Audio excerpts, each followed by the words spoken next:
Bad boy Karthik. ఈ movie గురించి చెప్పాలంటే ఇది ఒక పెద్ద కళాఖండం.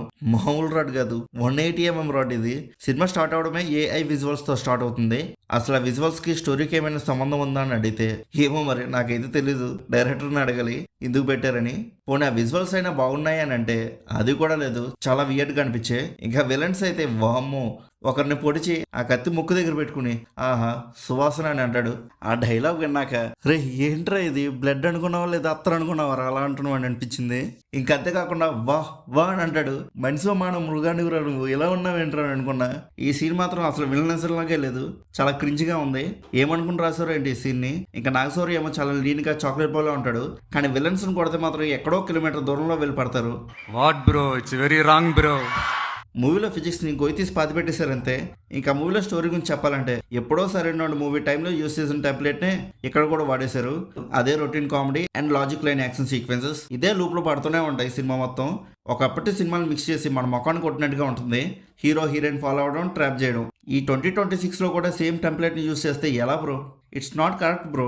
ఇంకా సాయి కుమార్ గారి క్యారెక్టర్ అయితే ఎందుకు ఉందో కూడా నాకు అర్థం కాలేదు. ఏదో జస్ట్ కామెడీ కోసం తీసుకొచ్చారు తప్పించి పెద్ద స్కోపే లేదు మూవీలో. పోనీ కామెడీ అయినా వర్కౌట్ అయిందనంటే అది కూడా లేదు, మరీ అవుట్డేటెడ్ కామెడీలా ఉంది. ఇంకా సినిమాలో ఏదైనా ప్లస్ పాయింట్ ఉందనంటే అది ఇంటర్వల్ సీక్వెన్స్ మాత్రమే. కదిరి జాతర సెటప్ అండ్ విజువల్స్ చాలా బాగున్నాయి. సినిమాటోగ్రఫీ కూడా ఎక్సలెంట్ గా అనిపించింది. అంతా బాగానే ఉందని అనుకునే లోపు ఒక వింత జరుగుతుంది. హీరో లక్షల మంది ఉన్న జాతరలో అందరి కళ్ళ ముందు ఒకరిని తలనరికేస్తాడు. జనాలు ఎవరు కూడా రియాక్ట్ అవ్వరు. అదేంటో మరి, ఏదో బొమ్మల్లా నుంచుని ఉంటారు అంతే. ఎవడు అరవడో ఎవడు పరిగెత్తడు, అదేంటో మరి. ఇంకా బ్యాక్గ్రౌండ్ మ్యూజిక్ అయితే గోల్ గోల్ కింద ఉంది మూవీ మొత్తం. డైలాగ్స్ కూడా సరిగ్గా అర్థం కాలేదు నాకు కొన్ని చోట్ల, అంత లౌడ్గా ఉంది బీజియం. ఇంకా మూవీలో సెకండ్ హాఫ్ అయితే ఎంసీఏ మూవీని కిందకేసి పైకేసి తీసినట్టుగా అనిపించింది. హాస్పిటల్లో ఒక ఫైట్ ఉంటుంది. మార్నింగ్ మొదలు పెడితే నైట్ వరకు హీరో కొడుతూనే ఉంటాడు రౌడీల్ని. ఏం ఎనర్జీనో ఏంటో మరి. రెడ్ బుల్ కంపెనీ వాళ్ళు నాగశౌర్య దగ్గరికి వచ్చి నాకు కొద్దిగా ఎనర్జీ ఇవ్వని అడుగుతారేమో ఈ సీన్ చూసాక.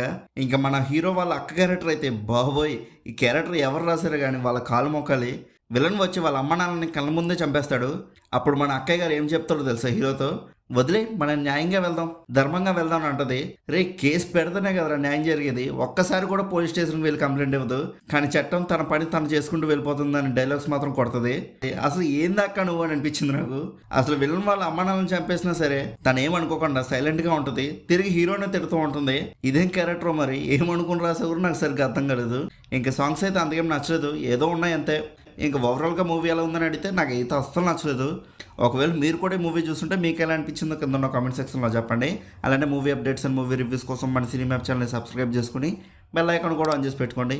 మా వీడియోస్ని మీరు మిస్ అవ్వకుండా చూడగలుగుతూ ఉంటారు. ఇంకా మళ్ళీ మనం నెక్స్ట్ వీడియోలో కలుసుకుందాం. బాయ్.